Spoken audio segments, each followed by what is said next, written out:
Hey guys, welcome back to With Love Solé. Hope everyone is doing amazing. I wanted to talk today about nervous system regulation because it's something that people are starting to discuss a lot more. And a lot of times the benefits of nervous system regulation are talked about, but the kind of real-time practice or how to regulate your nervous system or the kind of ways to maintain it are not always talked about. And I think it's important that we start to integrate these teachings and learnings and ways of existing into real time and it not just kind of be this like far off thing that sounds like a great thing. One day my nervous system will be regulated, but to start taking the practical steps of doing that, because when you're not regulated, you end up living out such a different experience. You end up reacting to life instead of responding to life. You end up utilizing your traumas and triggers and history and the subconscious programming to present yourself from those frames instead of from the actual frame of like a peaceful, calm, present self. It's two totally different ways of existing. And most people, in this matrix reality that just literally constantly fries you with the news and EMF and emotional dysregulation and like so many different things that literally are utilized as a way of keeping you from being dysregulated, because nervous system regulation is such a power place, a powerful way of existing. The system literally actively tries to keep you out of it.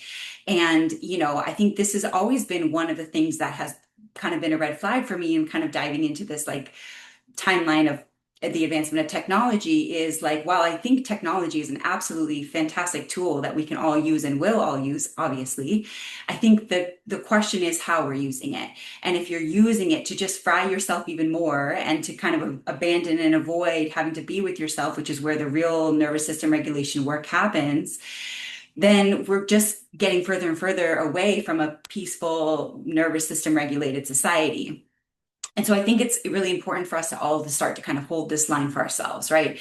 You can't regulate the nervous system of other people in a way that's sustainable or tangible. I mean, I do that in part in my work. I will do a session with you, and then I try to give you all the tools and all the mechanisms and ways and experiences for you to carry that out and to like then practically apply it in real time. So you can, though, do this for yourself. And I think that the understanding is that doing it for yourself is not only something you do for yourself, because obviously living from a regulated nervous system is so absolutely blissful and wonderful and incredible. And it makes you totally untouchable and you feel so good most days. And it's just a totally different tier of the human experience. But then you bring that version of you out into the world and you are responding to things and not reacting. You are softer in how you relate to reality. You aren't so triggered and you're not, shouting from the mountaintops of your triggers. You're like moving from that healed and peaceful space. And literally, it is a different person. So many people who meditate will say that meditation, and I'm one of these people, totally changed their lives, right? Like literally shifted them from one version of themselves into another version of themselves. And I believe that's because what meditation does is it's a stillness practice. It's kind of the ultimate stillness practice, because in the seated meditation practice, it's just you. It's just you and your internal workings and your stream of consciousness, and it's you as the witness to all of that. And so then you start to kind of soften and heal and clear and release the things that keep tight in your system, or the triggers, or the things that have not been healed, or the emotions that have not been felt right. That's why meditation is a journey, because you don't ever arrive somewhere, but slowly, slowly, slowly, one sit at a time, you unlearn who you are not. You release the things that keep you in a frame that's not actually who you are, and you remember who you are, and you make space for you to exist in a more cool, calm, collected composure. Now, that is not to say that nervous system regulation means you have no personality. You're just like that stoic kind of guru vibe. Like, to me, that's still avoidance, because we all have a personality. I think personalities are important, and we all going to have things that we care about. We're all going to have things that kind of rev us up. And it's not to like release the things that rev you up, or try not to be inspired, or not to be ever triggered, or, there's nothing to try. There's no trying not to do anything. It's a true reconvening of all of your energetic pieces to put back the puzzle pieces to just making you the mosaic that you are, in the ways that are true to you, and not you still, running off of your subconscious programming or your trauma or anything else that from your past that makes you who you are. And you're still reliving those experiences, trying to heal it instead of being the person that's healed from it. So, when it comes to nervous system regulation, I can obviously speak personally for what has worked for me, and truly stillness practices are what has worked for me. Obviously, a healthy diet, because if your body's like kind of always chewing on like junk or super acidic, then it's hard to even get still. So there's kind of framework to like setting up your stillness practices in your own physical body, drinking lots of water, like a healthy diet, healthy water, like exercise, like preparing the body to even be still. In fact, side note, fun note, one of the theologies of yoga is that the shavasana at the end of yoga is the entire point of the practice, meaning you laying on the floor in corpse pose is what's called shavasana, laying just flat in your meditation for whatever 2 to 5 minutes as a part of the class is actually the whole point of the class, but you've just spent the other 55 minutes just preparing the body to be able to lie flat and to be in stillness and to kind of get out the jitters and the bugs and the energy and all the things that keep the body from being able to just be kind of ultimately still. And so if you think about it in that frame, that's how much preparation sometimes needs to be done just to get to a place where you can actually sit still and not fidget and not play with your grab your phone or grab your hair or whatever it is. And so it's okay. It's okay if you're new to stillness practices or new to meditation and you sit down and you just fidget or like you kind of have one eye open or you might check your phone or, obviously set up your setup that ideally your phone is not even in arm's reach so that you can give yourself that space. And you can always, play background music or whatever. But, meditation for me has been the number one thing that has really helped me clear. And let me tell you, I've been on my meditation journey for boy, over 10 years, like solidly. In fact, the first part of my journey was when I was like super nomad, living out of a suitcase, like didn't even have socials, hardly had a cell phone. And I was meditating like 3 or 4 hours a day, sincerely. And it was because I fell in love with it. And it was just me like exploring the quantum reality around and within me. And I'm so Scorpio that was so fun for me. I looked forward to it every day, and literally every day I would do that. And so I, kind of really hit the gas pedal with my meditation practice because I wanted to explore and I would start to see what would come through and the revelations that would be had and the ways that things would piece together of why I existed in certain ways that weren't true to who I actually am, but that was there because of what had happened to me. And so I was just kind of going through this inner exploration, seated in the fire of self-mastery, where I could actually release what was not and unlearn the ways that were not healthy and conducive to me being my fullest self, and then reclaim the energetics of what it felt like to actually be me. And this has been literally over 10 years for me of a journey, and I still practice all the time. I still absolutely love meditation. I'm obviously a huge proponent of it. And also the next step then, as you have started to regulate your nervous system through your stillness practices, and it doesn't have to be meditation, although I still am a massive advocate for it, any stillness practice where you're kind of shutting down the external world and really present with your internal reality is helpful, but that's even what yoga is in a way, right? Even exercising sort of.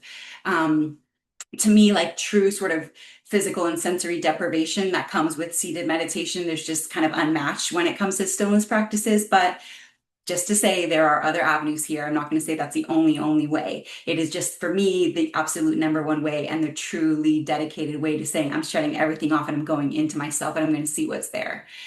But as you go through your meditation practice or your stillness practice journey, you do find that and things kind of calm down. You're not kind of like right on the edge of trigger all the time. You don't feel like you're going to cry all the time. And you're just kind of softening the energetics of your physical and human experience so that you can be in your body and be in your reality in such a different way, which makes you, a lot more of a pleasant person for other people too. Because if you're like always, people have to always walk on eggshells not to trigger you or to say something that's going to offend you or get X, Y, and Z about you, right? Because you've whatever it helps. It helps, and if that's like what we're here to do is just to kind of coexist and co-create, and we want to be able to support the collective by being someone who energetically and otherwise supports their, immediate environments, then this is the way through yourself.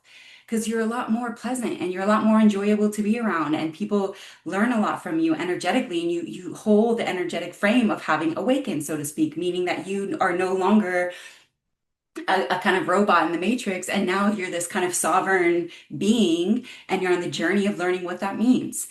So, nervous system regulation to me is like if you did nothing else your whole life but regulate your nervous system, I really sincerely believe that would be enough because it is the return. It's the return to yourself. When your nervous system is regulated, you are actually yourself. It's the dysregulation and the being fried and frazzled and on the edge of chaos that it's like that's not even you. You don't even know who you are if that's who you are all the time because you're not actually in the frame of like feeling good. You know when you're returning to yourself because it starts to feel good again. And you wake up just like feeling good and you love your days, whatever you're doing. You love whatever you're doing because you love the experience of being yourself. And that's the slow journey back to self. And that is the spiritual path. That is the awakening path. It's the journey back to yourself. And I really believe that stillness practices are the stones that lay out the path for you in a much easier way because you're kind of turning to face yourself.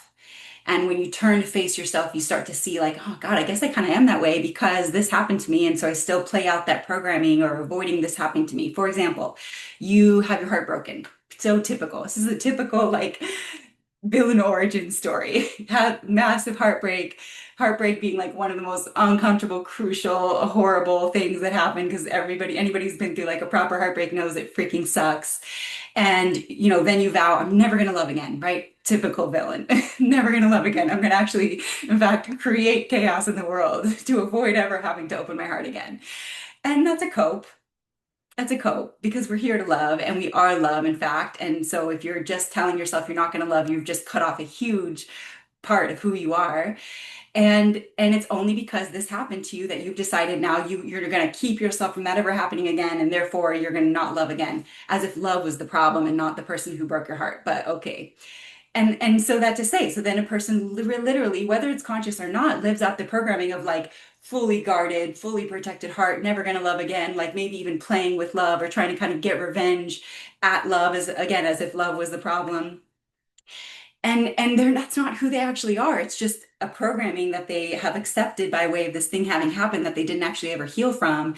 And now it's affecting every single person around them, any person who tries to love them, because this thing happened to them and they're not willing to heal from it. And that is the sort of stereotypical version of how people live their lives. Something happened. They create a defense mechanism to prevent that thing from happening again. The defense mechanism is then affects everybody around them, affects them, it keeps them from being who they actually are, and they live in a defense rather than living in the actual energetic frame of who they are, with an open heart, as a loving essence, as someone who contributes to society and is not like soared out trying to defend or keep themselves from ever being loved. Like, we got to get this together. We got to get this together.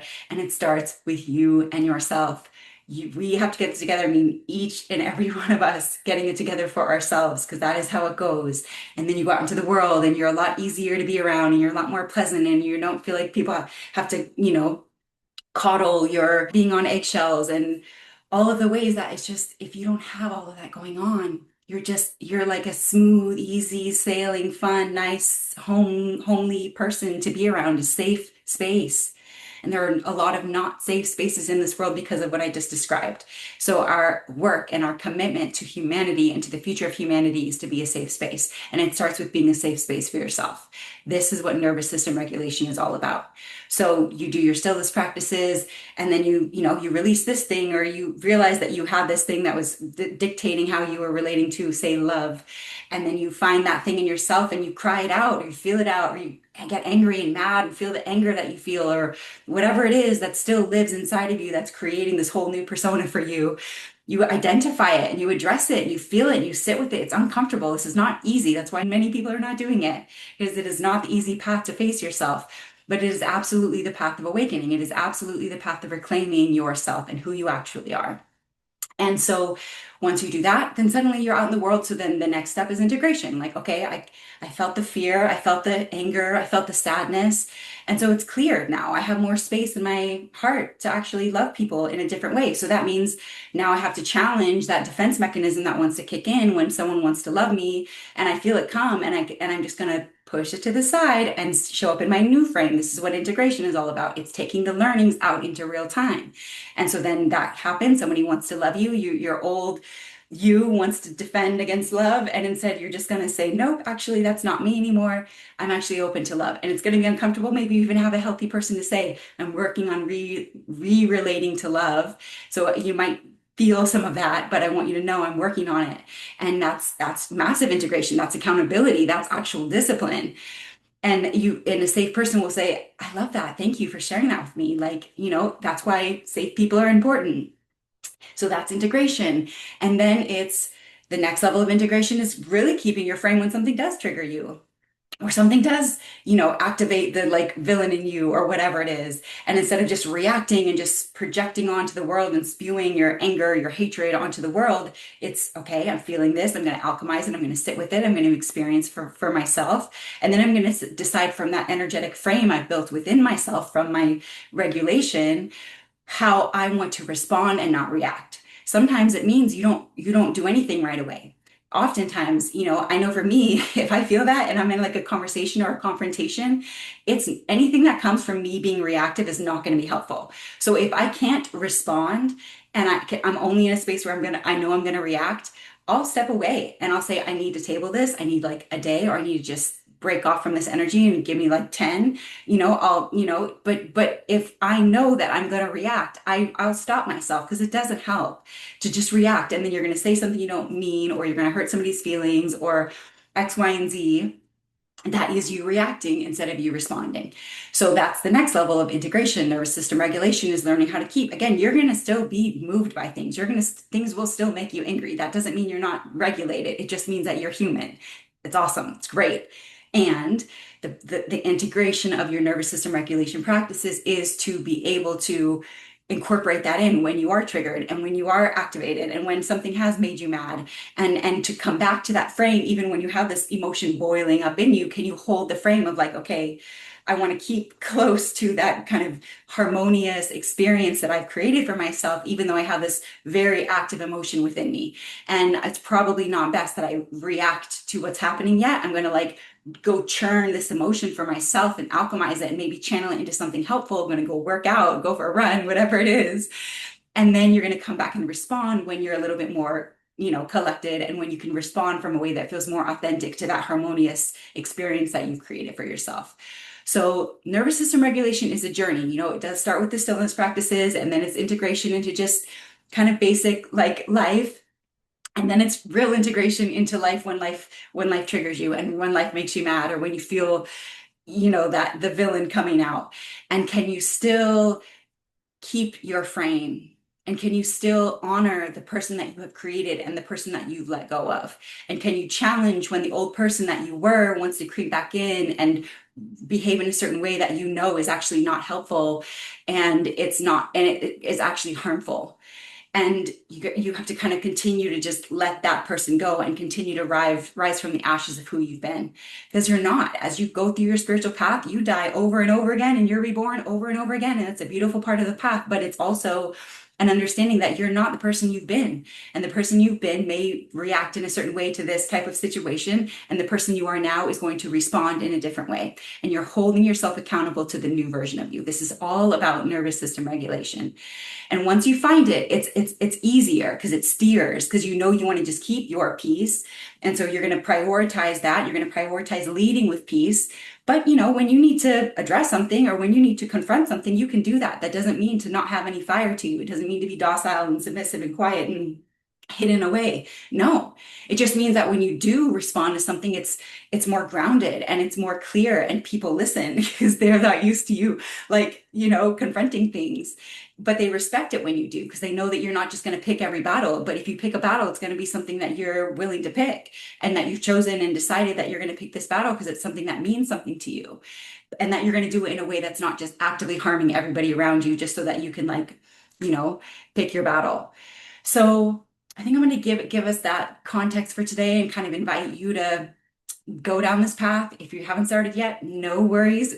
Can start today, And I love offering my meditations out here. In fact, I do like private meditation work, in case anybody is interested in that. I also do a lot of this in my private sessions, I'll often do a meditation. Like we'll work on, say, like your relationship to love and your heartbreak, as an example. We'll kind of process that, clear things out, churn out those emotions, and then I'll do a little meditation to kind of put you back in the frame of being in love and feeling love and allowing love in. So if that appeals to you, if you ever want to do a session or a private meditation, I would be happy to do that. I love that work so much. It's really powerful to like address the thing and then address it in your subconscious programming and then go out in the real world and really integrate it from both of those things having happened. So if that appeals to you, links for sessions with me are in my bio. And I want to continue to drop meditations for you guys because I know you really like that one that I released and I love doing them and I can certainly do more. So I will do that. If there's anything in particular you want to meditate on, let me know because I can always guide my meditations based on what you guys need. So that's what I got. Yeah, okay. Love you guys. See you next time.